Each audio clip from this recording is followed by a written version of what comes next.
Welcome to the Heads Up Poker Podcast. This is Steve Barton, and I'm here with Mike Snyderman. How did I haven't spoken to you since your Vegas trip ended. I know. I think you were down just a little bit after a few sessions. Nothing too bad, but no. At the end of the month, I think I was down. What was it? $337. So I've definitely done a heck of a lot worse than that, and I've done a lot better than that. So it was an okay month. I was pretty happy with the way I played. Or should we talk about what we have upcoming here at Heads Up Poker? Yes, you know what? We have our first interview coming up. That'll be cool. Pretty good. It's kind of it's making me nervous, but I'm a panicky sort here, as I have to prepare for. Well, I actually it turns out that who looks like will be our first guy here. I've just got there's a couple of his books at the local library, so I'm going to be able to read a couple of his novels before we speak to him next week. Oh, perfect. Good. Yeah, he's quite a prolific writer here. This is interesting. I don't know too much about his... Anyways, I look forward to reading his books and talking to him, and we'll see how that goes. Yeah, it should be fun. Oh, as a little side note, I had there was some podcast I was listening to. I don't remember whose it was. But this poker coach came up, and he inserted his thing for his coaching, and he said to go to his website, and he had a free training thing to do. And so I went to it. It's www.transformingmypoker.com. And his basic spiel was that you can go there and you can watch. It's a 20-minute video, and it's for free. And we're in no way connected with him or anything. I guess I'm just saying if you want some free training out there, this is a place you can get it. And his 20-minute video basically said that when we learned poker, we learned it the wrong way. We learned it that the best hand starting out should win the hand. And he said you kind of unconsciously get tilt created because you get all in with aces, and when it gets cracked with queens, you think you were entitled to that pot. And he said instead the way you need to be thinking about it, instead of getting your money in good and hoping it holds up, he said, think of it as poker is a fight for the money in the middle, for the money in the pot. And he said the question you should be asking yourself is, how can I win the money in the middle? Not, I should be getting my money in with the best of it. He said the way you can win the money in the middle is by aggressive betting. And he said there's 3 different types of those. He said there's the value bet, the bluff, and then the semi-bluff. And so his basic thing was he says, as an exercise, he says, what I give my students, first exercises, he says, you need to learn to become much, much more aggressive. He said, because the higher you go in limits, the more aggressive the games are. And he said, I'd be willing to bet without even knowing you that your game is probably not nearly aggressive enough. And he said, so this exercise he says, the first exercise is called the preflop maniac. He said, playing at stakes where you're comfortable. He said, because this is not an ideal strategy and you're probably going to lose some money. He said, playing at stakes that you're comfortable, you must open the pot with a raise when the action gets to you, regardless of your cards. He said, so you play every hand. The second rule of the preflop maniac is, he said, if it has already been raised, then you must re-raise. So you got a 3-bet. He said, then after that, make the best poker decisions you can for the rest of the hand. And he said, what that'll do is that'll kind of unconsciously start to say, like, okay, what's it like to even play really, really aggressively? He said, so after you do that, he said, then play another session, or what you can do is you can combine these 2 sessions. Now you're playing a post-flop maniac. So again, playing at stakes that you're comfortable. Play normal preflop, unless you're combining this with the preflop maniac style. He said, then on the flop, you must take an aggressive action by either betting, check raising, or re-raising. So if somebody bets, you have to re-raise him, or if you're pretty sure a guy's going to bet, you can check, wait for him to bet, and then re-raise him. He said, then from the turn, make the best decisions that you can, where, noticing where aggression is profitable and noticing where it's not. And so I thought, well, what the heck, I'm going to give this a try. I got nothing to lose. And I was trying to think, I'm like, well, how can I minimize my losses at this? Because this cannot be an ideal strategy. You're basically just trying to learn to be more aggressive. So I went online and I found, I found the minimum stakes that they had, which was 2 cent, 5 cent. And I bought in for $5 and I had to reload probably 50 times. I played this way for an hour and I was basically a maniac for pre-flop, playing every single hand, and post-flop on the flop. And then by the turn, then I started to kind of make my decisions. And he said, while you're playing, he said, kind of record your insights. Notice how you feel being super, super aggressive and how you feel in tough spots. How did you feel 3-betting with trash? How did that affect your play? What did you find difficult? How did others react? And, where were spots where you were actually winning money and where were spots where you were actually losing money? And so after it was over, I took some notes as I was going along, and I put, I feel like people are bluffing me, but they were not. Twice they had a boat within the first couple of minutes, and I had called down with top pair and a weak kicker. People were checking down big hands like pocket 9s, pocket 10s, and even pocket queens. Just because I was betting the whole time. They would check and then I would bet, or they would check, I would check behind, and then they would check again, and people were getting very frustrated. And this was what was interesting, is people would call me down extremely light, like queen high. People called me down twice with queen high. Right. Players would way over shove when they had a good hand pre-flop. I assume they had a good hand because I would raise to like 15 cents and then they'd shove all in for $4. And it was just a way over bet, and I'm sitting there with 10-2 because I'm following the rules and I got to raise every hand. And another thing that was interesting is they folded almost always when there was paired boards. And that was if there was 2 kings on the board or 2 2s, they would almost always fold. And I'm sitting there with 6-3, and this is the most interesting thing to me, was players would limp fold after they'd been playing with me for half an hour. I'd been raising every single hand and firing every single flop. They would limp fold pre-flop. I thought you were going to say they were limp raising a lot, which would be a much more optimal strategy against someone who's raising all the time. Yeah, now they would limp call my raises a lot. After a while, they would catch on to that, and they would limp call my raises. And then there was other times where they would raise, and then by this rule, I would have to re-raise. I mean, it had to be blatantly obvious the way I was playing because I was playing every single hand, but they didn't catch on as fast as I thought they would. So they would raise, I would re-raise, and then they would 4-bet me. And by these rules, you don't have to play after a 4-bet. You can play good poker at that point. So at that point, you could either call or you can fold. Right. You got to get at least to a 3-bet. And so that was the way to kind of exploit me, was you raise, then by the rules, I have to re-raise. And then at that point, you can come over the top with trash, and in all likelihood, that's what I got. So I got to fold. But people didn't employ that strategy nearly as often as I thought. I mean, actually, I probably played a little bit more than an hour. And I think it happened 3 times. That was it. Wow. So is this going to change your future play here, or were you uncomfortable doing that, or? I took some notes afterwards, and I said, okay, the first question: how did I feel 3-betting with trash? And personally, I didn't like it. I felt like I was bleeding money, and I probably was. I did feel much more comfortable 3-betting with things like 8-7 of hearts. Right. So that was something new that I learned, and I think maybe I felt that way before, but I didn't consciously know it until after doing this. And then it says, the second question was, how did that affect your play? And for me, it was interesting because when I did flop well, like I had a couple of boats in this session and, top 2 pair and stuff like that, I got paid off really well, which was cool. Of course, yeah. The third question was, what did I find difficult?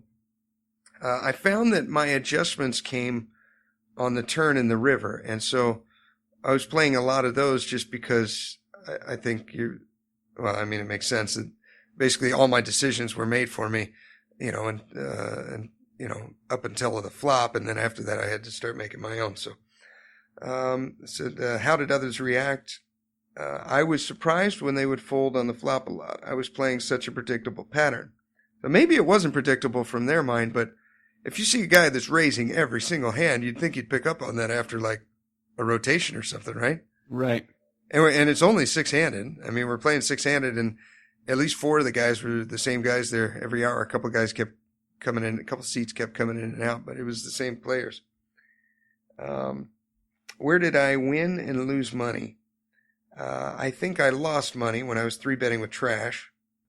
So when there's a tight player and he raises and then I must 3-bet, knowing that he's going to re-raise me and I can't call, so that's kind of one of those rules that I think if a tight player raises, I can almost fold there. But following this for an hour, I just went by the rules and did it.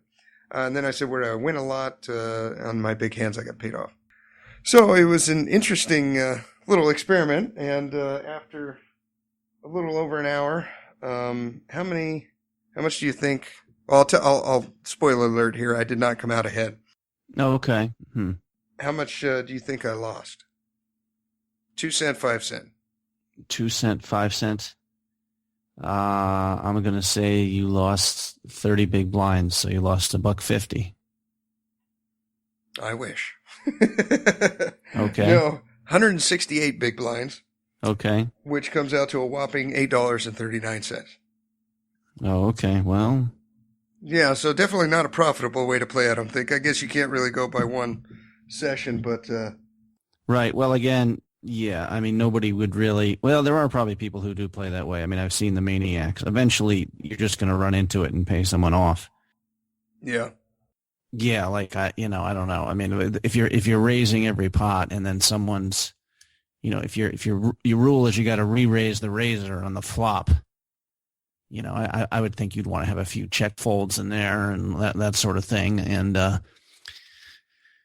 think about position more. And yeah, it is kind of funny though. There's times where I'm like, where I have a crap hand and I'm like, well, this is just this is where a pro would squeeze so obviously. Yeah. It's over someone who's just opening way too much and a couple people who have flattered him with very capped ranges. And, yeah, I still remember one of the tournaments I final tabled at the circuit where there was a pretty big, late in the tournament moment where I decided to squeeze out of position from the small blind with queen deuce off when there was a raise and a call. And I remember it just felt, I just felt like it was a good spot.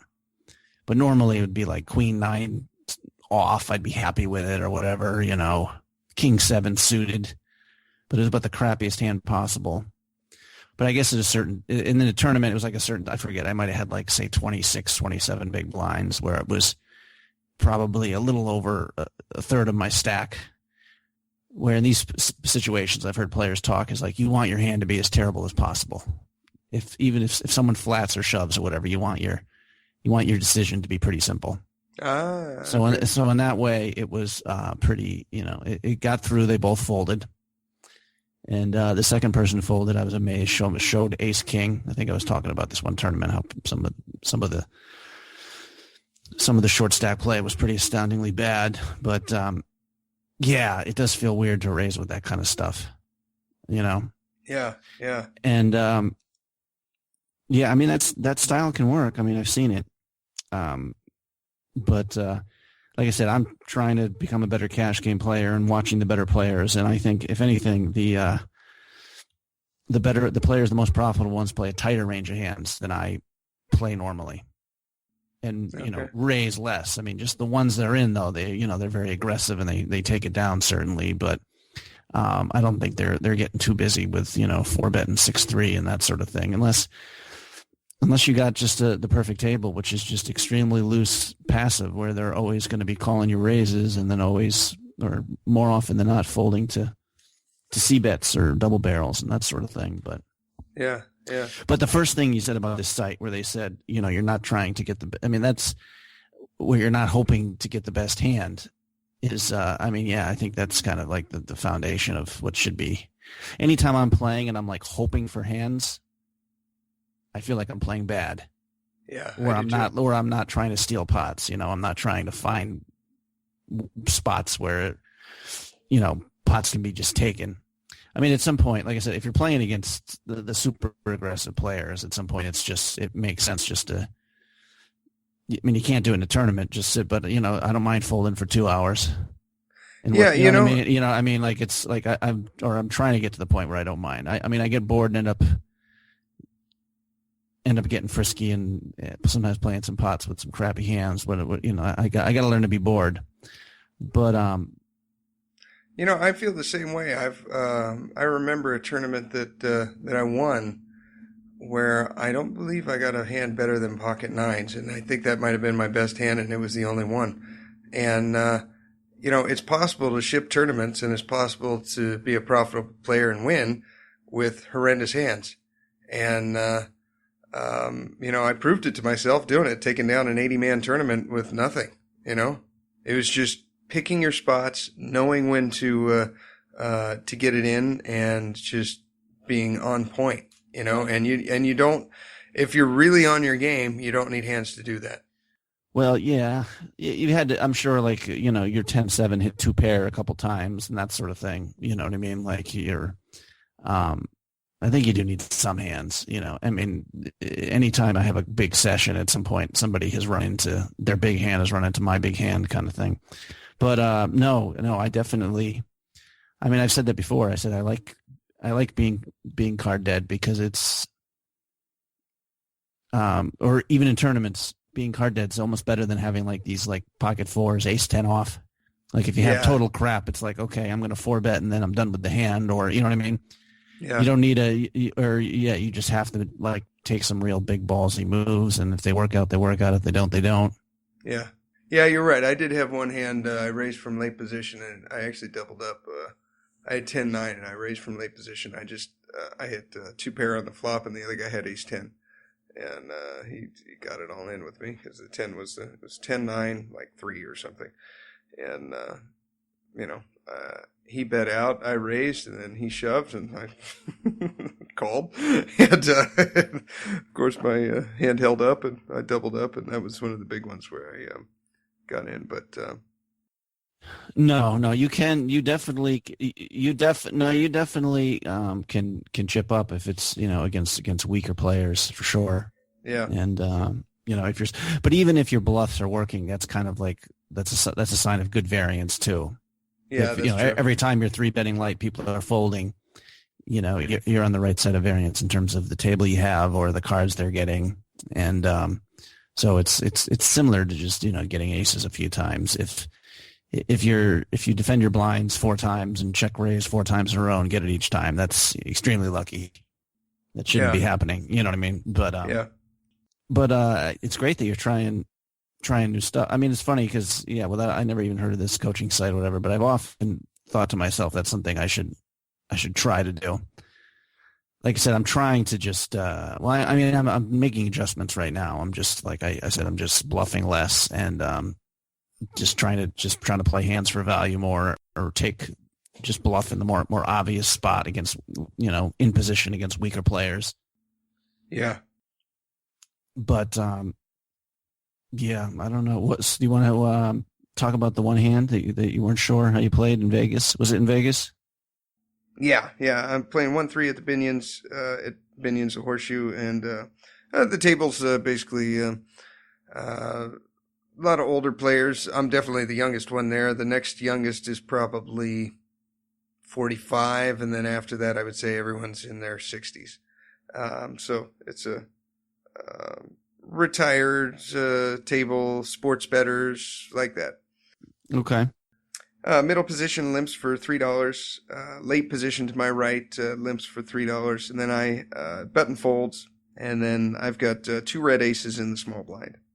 Okay. So there's, let's see, $6 in the pot with 4 from the blind. So there's $10 in the pot, and I got ace in the small blind. What are you thinking for a raise here? I don't know. Standard, it would be the $15, I think, right? Okay. It's usually the number of callers plus the 3x of the own. If it's limp, so it's usually 3x the big blind plus the two limpers, so it'd be 5. When I say standard, I don't know how people come up with these numbers, and I guess you should be able to figure it out for yourself. But $15 sounds about right to me. Okay. And then, if you put $15 in, there'd be 24 in the pot, I guess, and somebody would have to call $12 to.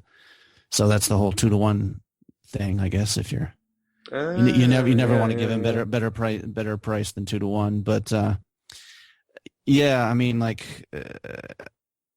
I always would I would lean towards betting bigger here and just hoping they got a hand or hoping they want to see a flop, and you definitely don't want to do a super small. If you bet it, if you make it $9, I'm guessing both of them will call.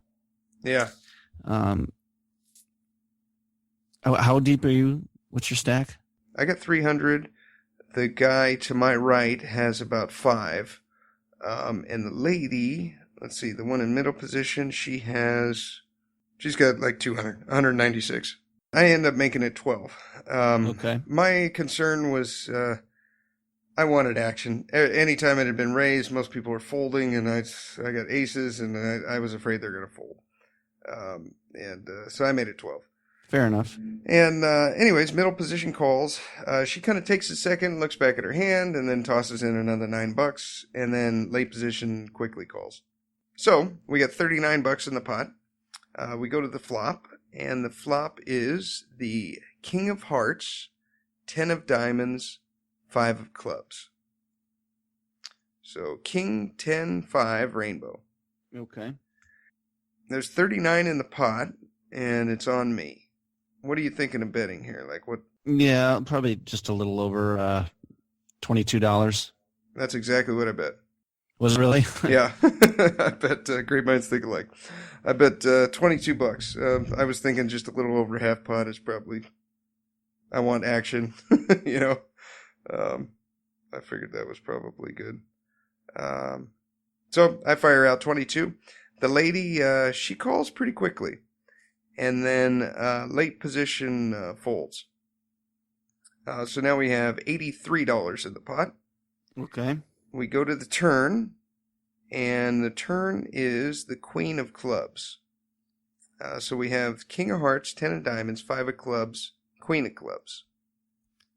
Right. Well, that's a lot of 2-pair possibilities now, or a few of them. Yeah. So that was your first... you can't love that card too much. No, I thought that was probably either the Jack or the Queen were probably the 2 worst cards in the deck for me. Right. Well, I don't, I don't know. My guess is she's not calling with the gutter ball, so she's probably not calling with an ace queen, unless maybe it's suited with the backdoor flush too, or the ace jack. So there shouldn't be a straight, but definitely 2-pair possibilities there. Yeah. Are you betting? You checking? What are you doing? 83 in the pot.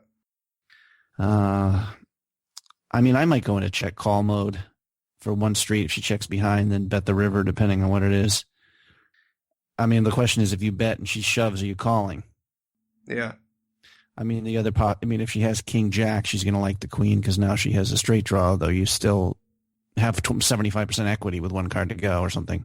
Yeah, if you're gonna, but then if you're in check call mode and you check, and then, I mean, if you bet and she shoves, and you think she's only doing that with 2-pair or better, then it's maybe better to find out now than check calling and then being in a tougher spot on the river.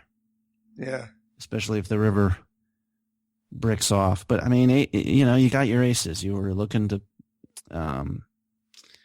I would probably bet. And what's your sizing, do you think? You got an $83 pot. What would you bet? If now you're worried that she's got a lot of equity, if she's got King Jack or something, I mean, you're not really trying to force that hand off. I mean, I'm probably still just, 55, 60% a pot, probably $55 or something. Okay. I went 45. I figured I would go a little bit more than half pot again. Okay. And I did 45. And I was debating between 40 and 45 because I just hated that card so damn much. Maybe she saw it in my face, or I don't know. Well, I bet 45. She looks at her hand, and then she she says all in, and then she stacks the rest of her chips out there. And she had 162 left.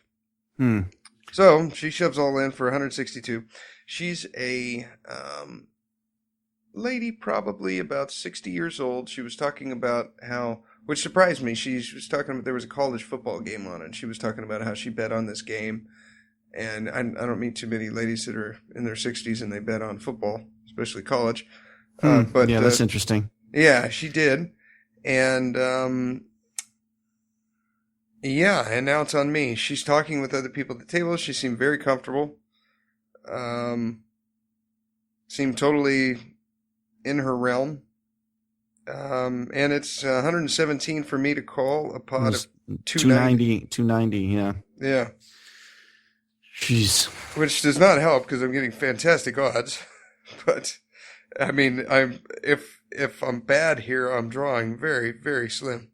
If are we dismissing the straight possibility or not really? I mean, is King Queen her best hand? I think at this point, I don't think she has Ace Jack. I could be wrong. She just sat down 3 hands before, but I don't think she's playing Ace Jack like that. I don't think she's calling a bet on the flop. Maybe she is, but I just don't think so. I don't think she's playing Jack 9 like that. I don't think she's playing Jack 9 like that. Why would you call Jack 9 there?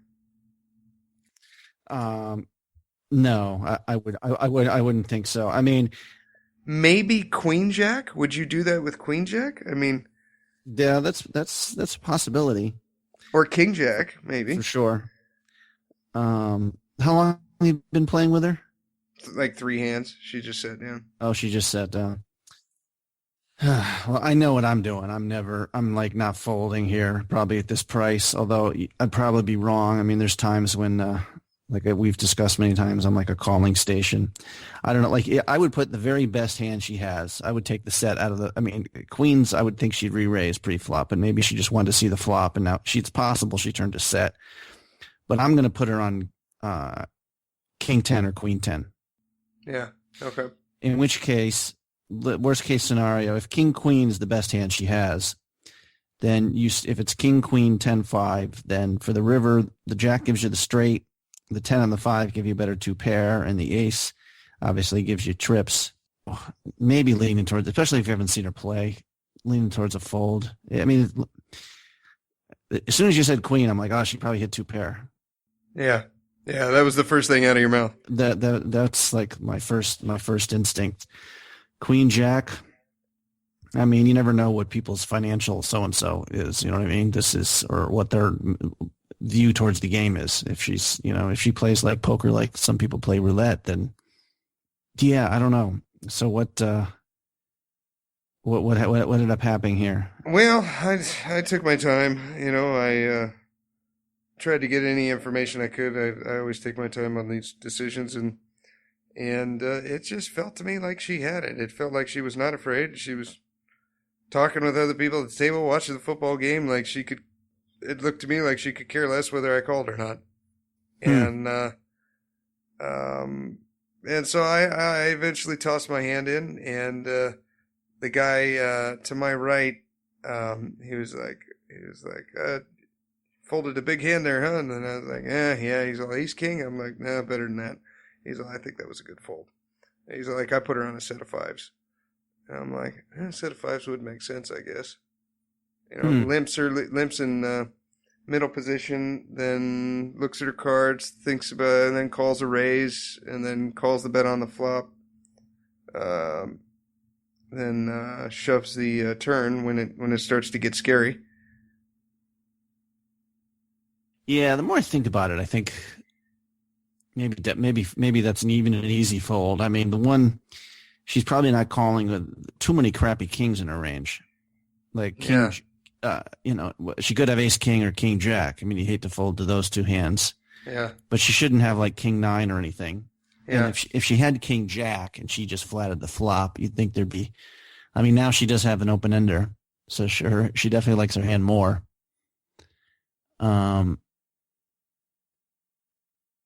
Yeah, I mean, I don't think that's a fold you have to feel too bad about. I mean, Okay. did you play with her afterwards? And you said you weren't sure, but you didn't feel great about this hand. Is this because you saw a few of her hands later and she was shoving it in there light, or? No, I never saw her shoving it in light. Matter of fact, I don't think I ever saw her shove again. Now that I think about it, I probably played another hour with her. Then I would feel very good about that fold. Yeah, I think I made the right fold.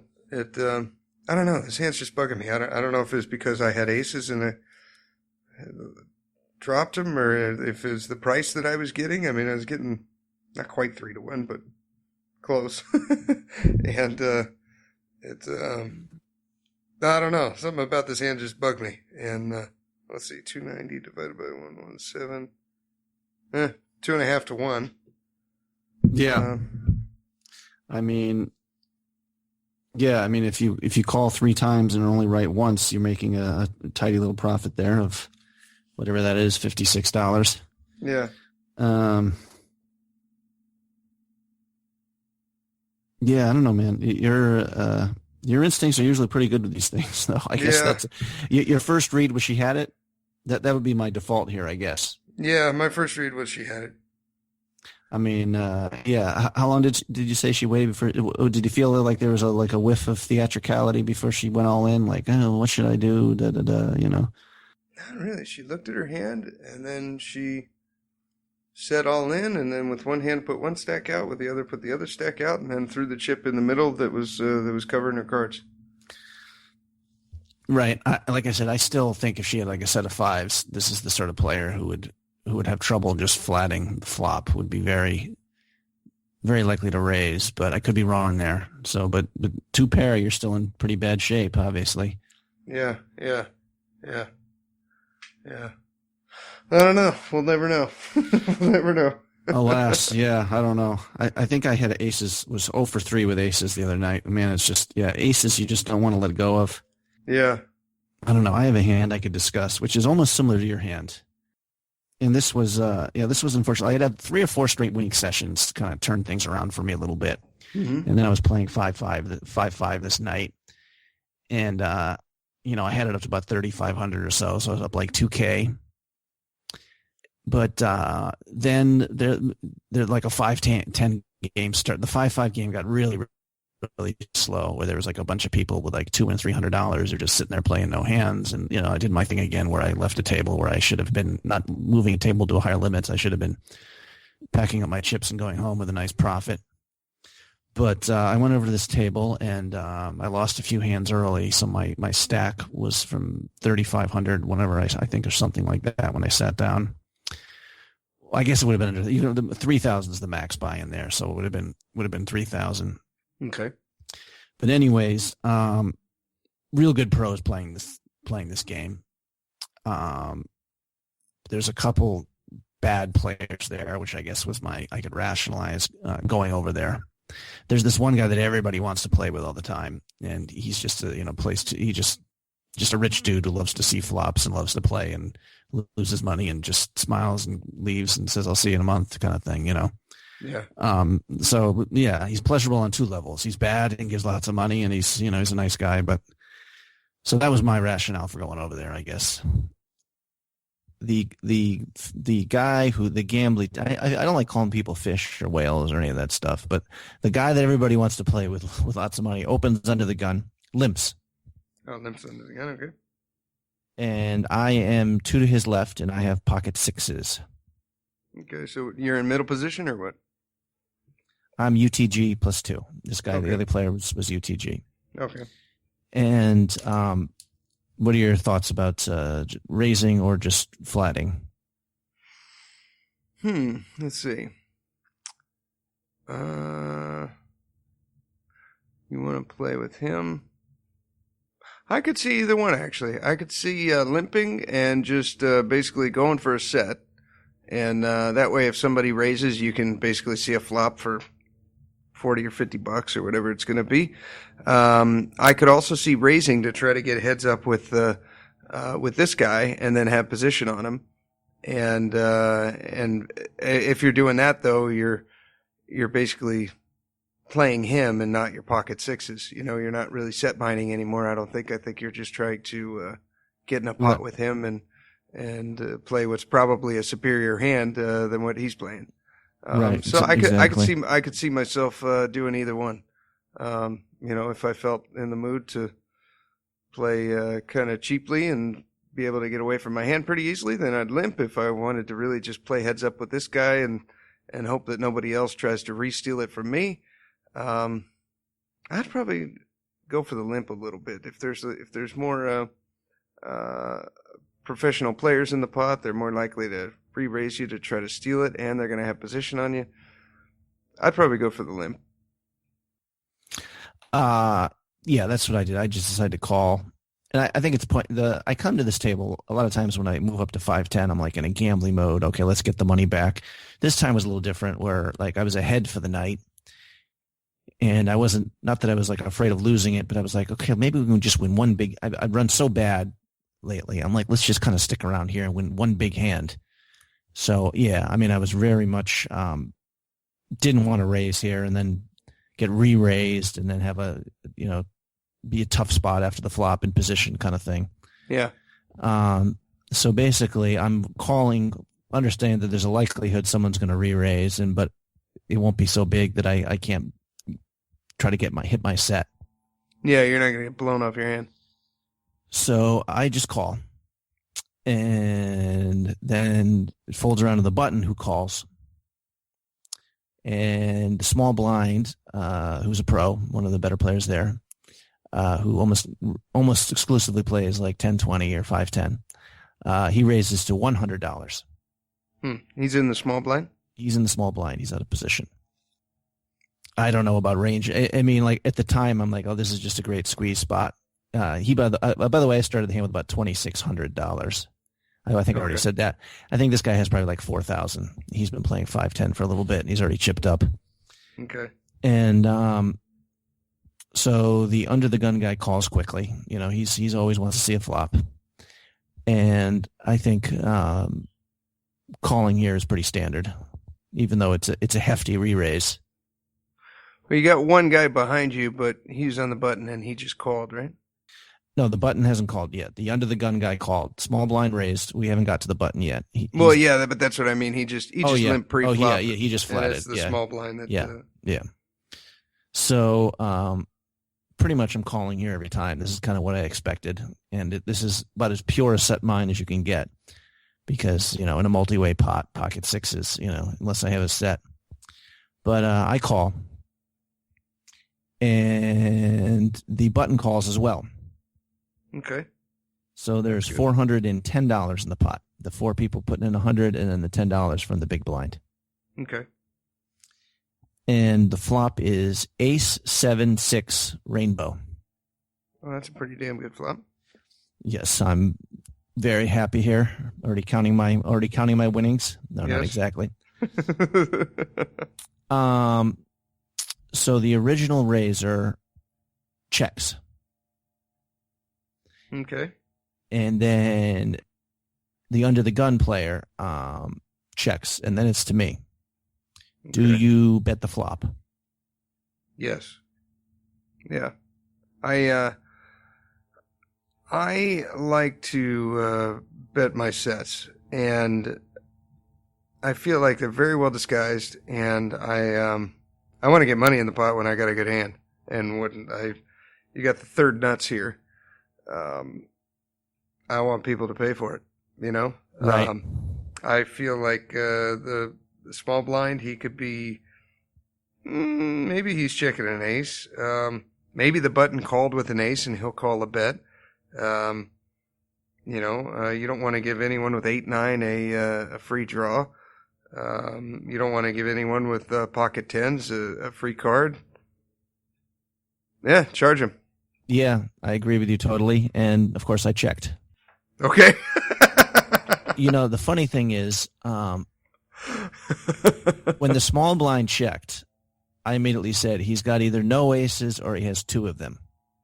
Ah, okay. I thought to myself, yeah, something, I said he's got no aces or he got two of them. And so I check, and I'd like to say there's a lot of thought into it. I guess I was just, there's really no reason not to bet there. It's kind of one of those things where, and then if somebody like leads out on the turn and you raise, anyone who has doesn't have an ace is not calling anyways. Like you might as well just bet now, and if no one has an ace, Yeah, you're going to take it down. They'll probably get full, but there's $400 in there. So yeah, I'm not happy with this check, and so I check, and then the button checks as well. Okay. And the turn is a queen. Interesting. And the small blind again checks, and then the under the gun player again checks, and now it's to me. And of course, now I'm certainly betting. Yeah. And I bet $250, a little more than half pot.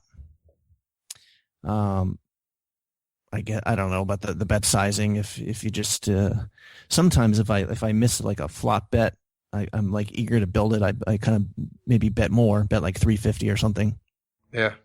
Especially if I was trying to steal it. If you want to make it look like you have nothing, and hopefully somebody maybe even calls you down with, like you said, pocket tens or something. Maybe even a bigger bet is they're more likely to call a bigger bet than a small bet. I don't know, but I bet 250, and the button folds, and the under the gun. I mean the original raiser and the small blind calls. And then the under the gun player folds. So you're going heads up to the river? Going heads up to the river. Yeah, with that sizing, 250 and a 410, that looks good to me. You're just praying that somebody has like king queen and they're and they're just like, I probably got him, Right. Yeah. Yeah. I wasn't thinking too much about, because like I said, my original reaction to the check from the small blind was he doesn't have an ace, or he's got two aces. So now what is he calling a turn bet with? Would he call with pocket kings there? Yeah, he might. In a four-handed pot where there's a strong likelihood someone has an ace. That's a good point. Yeah, basically at this point I think he's got kind of a crummy ace. Even though my original reaction was, okay, he never has one ace there. So somehow this might be again the 2 a.m. syndrome and not thinking clearly. I mean, just like this is one of those hands afterwards, which I was just breaking, trying to look at exactly how I was thinking at the time, more than like specific decisions. And I don't think I was ranging him too hard. I was thinking I've got the big hand here, and how do I get paid off in the river? Okay. So anyways, the river is a 4. There's no flush on board. I forget exactly what suit it was. So the final board is ace 7 6 queen 4. Okay. And small blind checks. Okay, hang on. Let me recap here so I make sure I got it. There's $910 in the pot. I mean, it looks like he's pot controlling with ace jack or ace king or something, right? Okay, so to just to recap. Okay, so you got 2,600 in front of you. The main villain that we're finding out now is the small blind. He's got you covered. He's got 4K.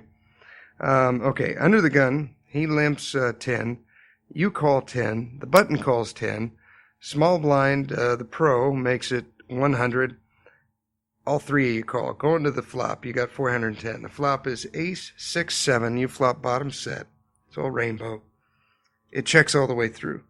Then on the turn, still with 410 in the pot, the small blind checks again.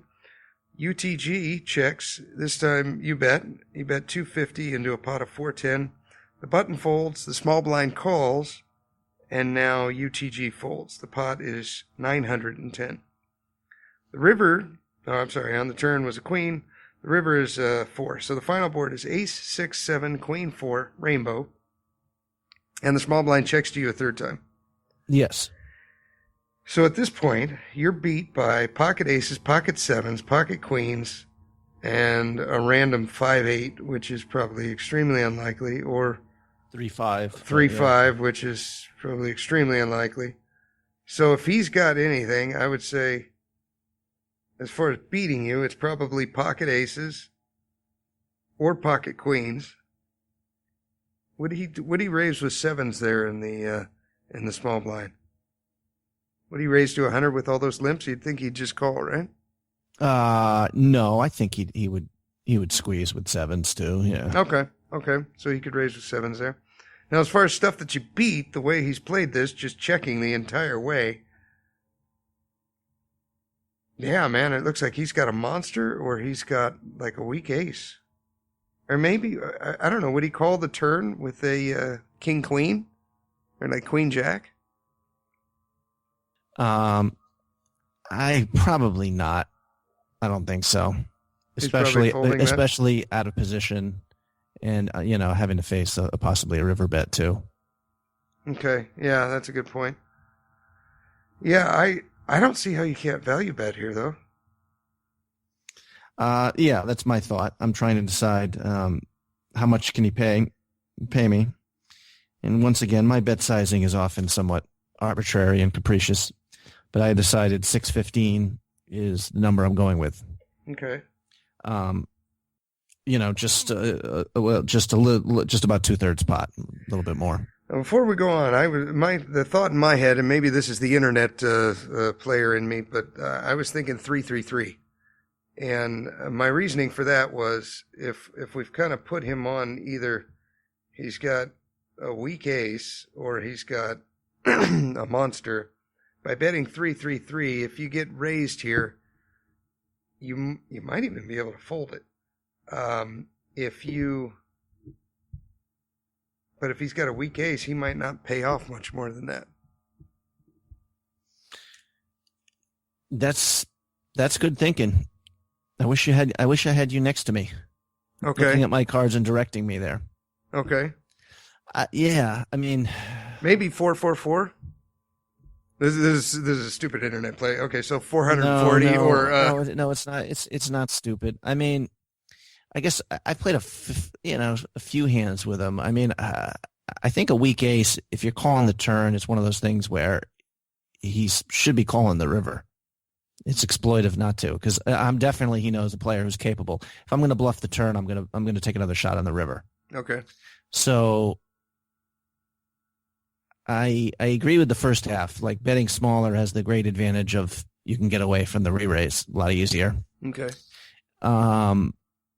Although I could be wrong. I think ace jack, if he's got ace jack, I think he's probably calling 3-3-3 as much as in 6-15. I think almost the same. I mean, I don't know. I think you got to go for a little more value than that with a set. But anyways, I bet 615, and he takes about 10 or 15 seconds, and I'm sensing what's coming. He's not thinking. He's just taking time to balance his. You know what I mean? Yeah. You could tell he's not going to fold. Well, I didn't. His decision was made. Let's put it that way. He might have folded. He might have called. He might have, but he wasn't really thinking like, and he goes all in. Takes about 10 or 15 seconds and announces, "I'm all in." Ooh. And my only question at this point, there's no bluffs in his range at all. Zero chance. Yeah. If I say that, then it should be a fold. And is he doing that with ace queen? Yeah, or ace 4 or ace 7? Is he shoving for that much with 2 pair?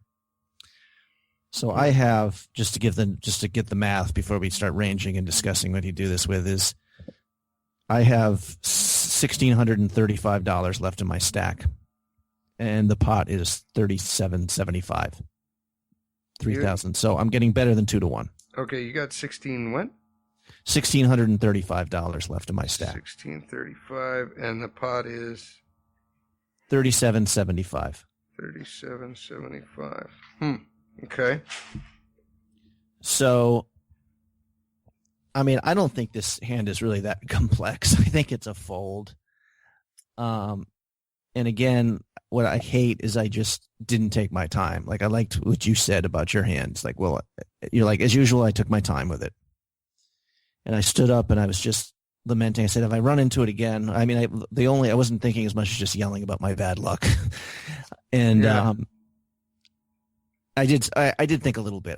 I'm like, would you, I'm always speaking out loud. I'm like, would you do that with ace queen? Yeah. I don't know. I think even with ace queen, he probably just flats there. I could be wrong. I mean, if he's shoving ace queen on the river or ace seven, he could have played ace seven suited, as a for three betting. I mean, this player certainly.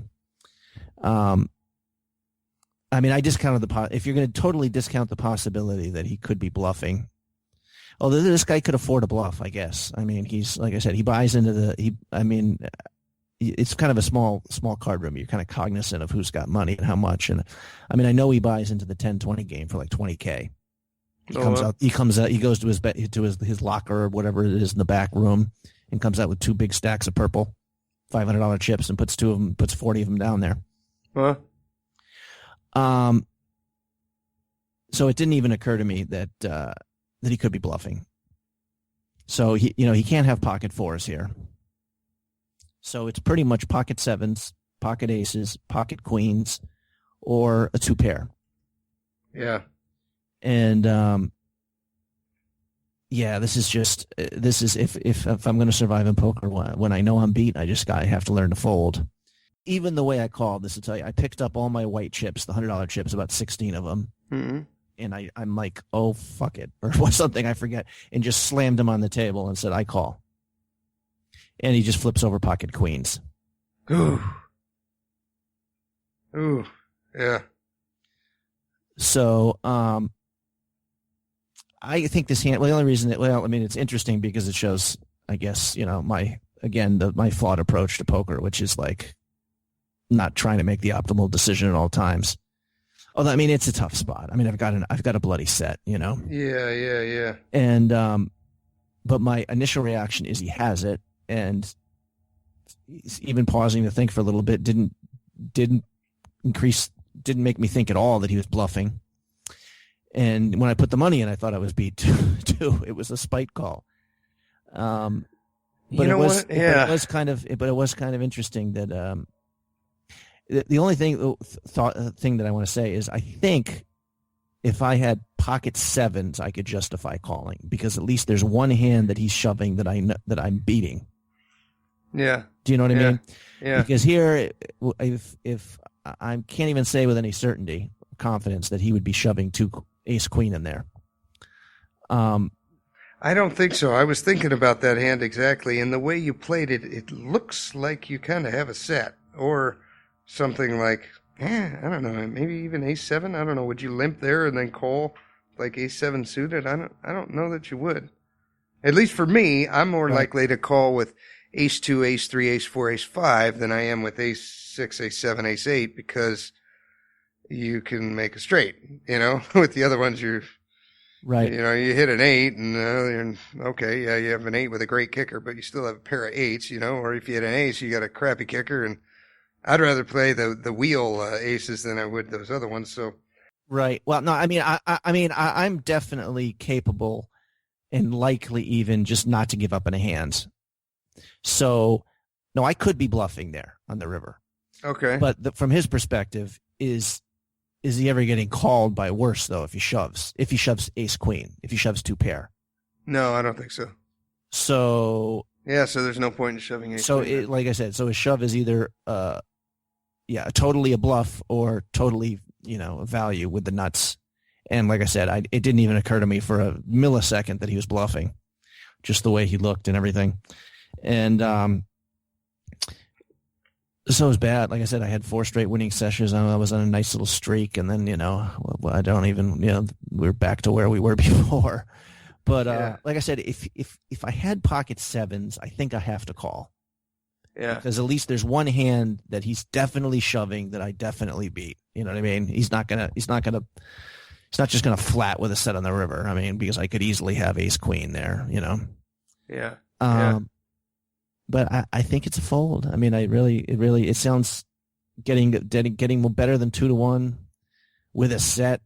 Against a pro with a big bankroll. I mean, if you just give like a quick sketch of the hand, it sounds like, oh well, you just ran into it, you had to pay him off. Like I said, I mean, I knew I was beat and I called, and I've done that so many times, it's just sickening. You know what? It's funny.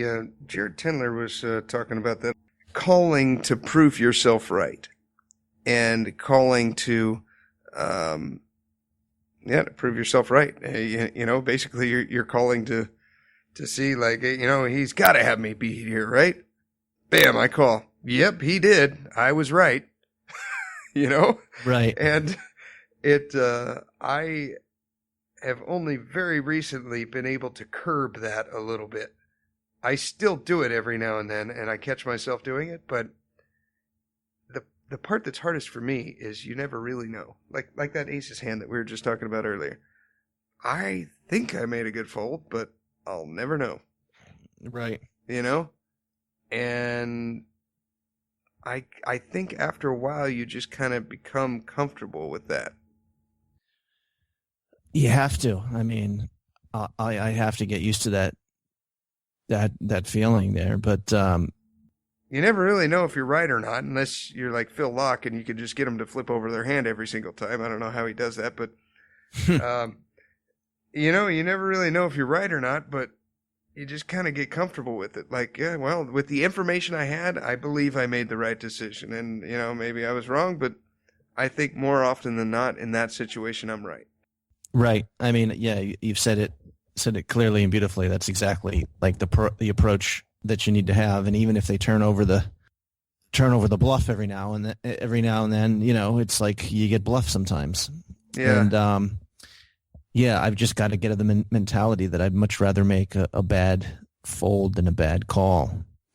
And this, at least I'm somewhat introspective about it, I guess. At least leaves the possibility of improvement here, because I left this.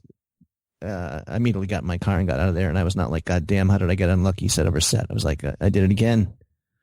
I failed to lay down a hand when I knew I was beat.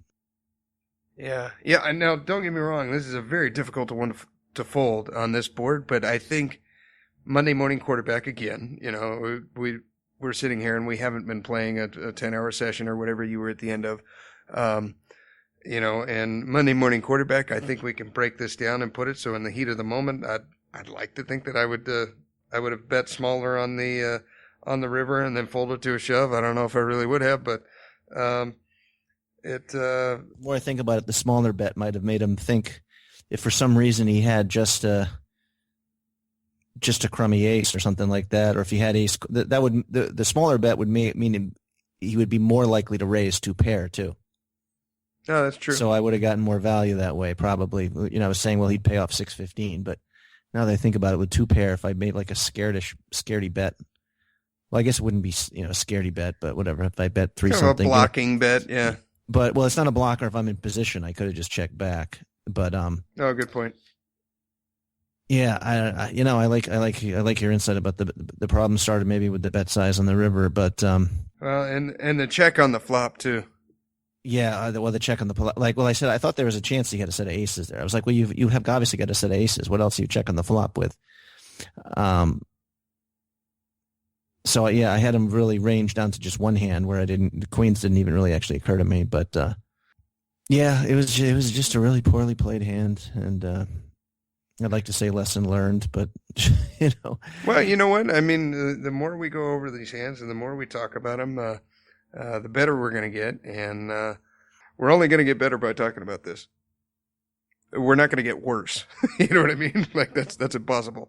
Well, we're sitting here talking for an hour and a half about. Yeah, if we're dissecting one poker hand and it takes us half an hour to do it, we're only going to get better. You know what I mean? Like how many people really do this? Only the pros do it. The amateurs aren't doing that. They're going home and drinking beer and watching South Park. They're not sitting here talking about dissecting hands like this. No, that's true. Well, I mean, that was our goal. We said, even if no one listens to this, is to get better at poker, and hopefully, like I said, we have documents to show how stupid we are. Sometimes we're leaving a trail of evidence behind. Damn Skippy, yeah, just a wide yellow brick road of breadcrumbs following our late night discussions and coherent babbles and. Yeah, speaking of babbling, I won't get up, but I finally, if you just to end with like a humorous story, mm-hmm. Although right now it's like I've got life decisions to make here, getting a job and all sorts of things, and anyways, I told myself I want to get just some sort of any retail job, 20 hours a week, just to center myself. We talked about this. Yeah. So I went and I got Trader Joe's. Trader Joe's supposed to be like a really good employer for like, lower wage kind of stuff, in terms of good benefits and just overall employee happiness. Yeah, I've heard and that. I do shop there a fair amount, not super frequently, but I went and got an application and they said, well, fill it out and come back and talk to us. So I came back and talked to them. Like, why do you want to work here? I said, well, I just moved out to California. Well, I need a job, and I've always liked Trader Joe's and said, people are happy here. This would be a good place to work. And he's like, so you shop here frequently? I said, oh, yeah, all the time. He's like, well, what are your favorite products here?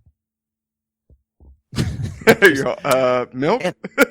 And I couldn't blame. I'm like, well, I like the pre-prepared meals. Like I was already like stumbling, like he was already, He's always, he's like, we're always kind of hiring in this. He's like, I tell you what, come by to he's like, hopefully you'll be shopping here. You'll be saying hi and always come by and ask me, are you hiring?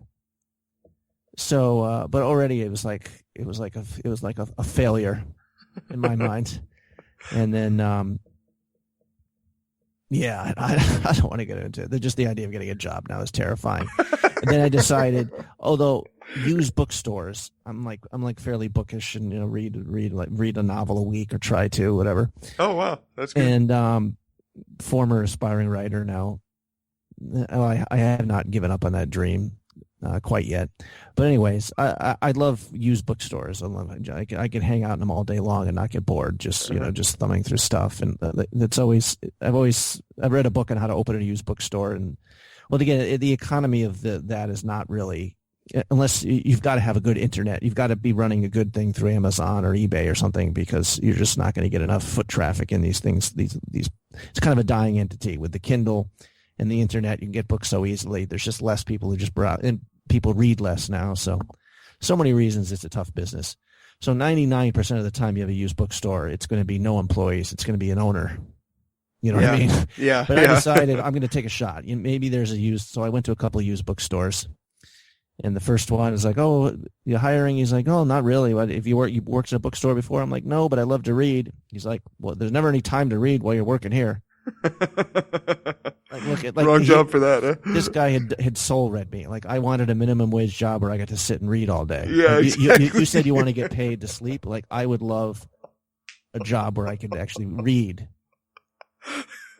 So this guy already knew I was no good. He's all, I'm not going to pay you $8 an hour to sit here and read all my books. You have to actually sort them and put them there. Yeah, no, exactly. And the guy has a nice bookstore.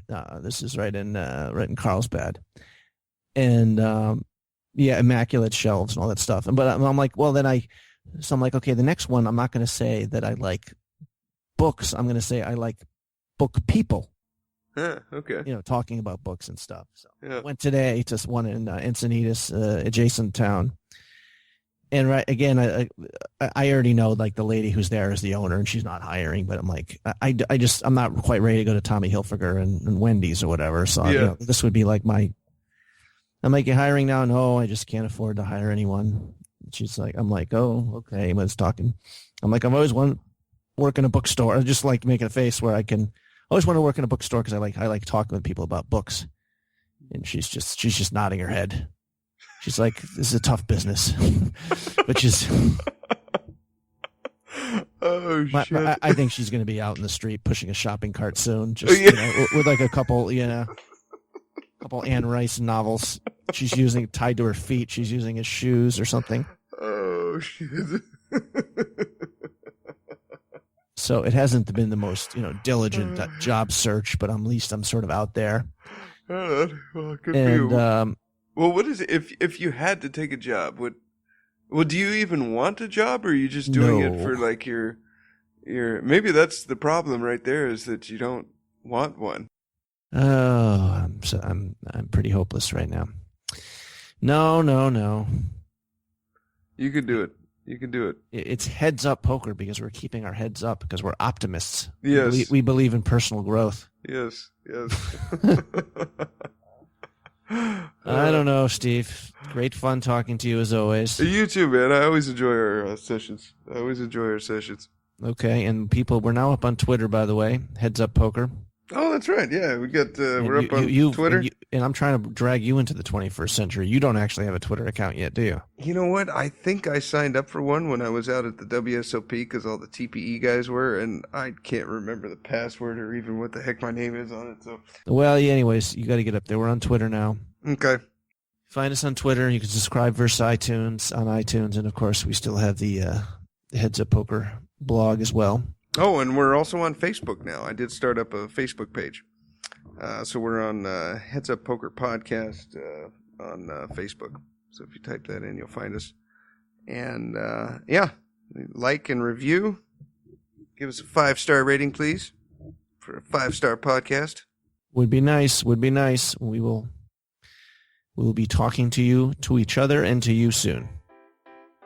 Okay, Steve. Have a great night, man. I'll talk to you soon. Okay, you too, Mike. Take care, and we'll talk to you guys next week.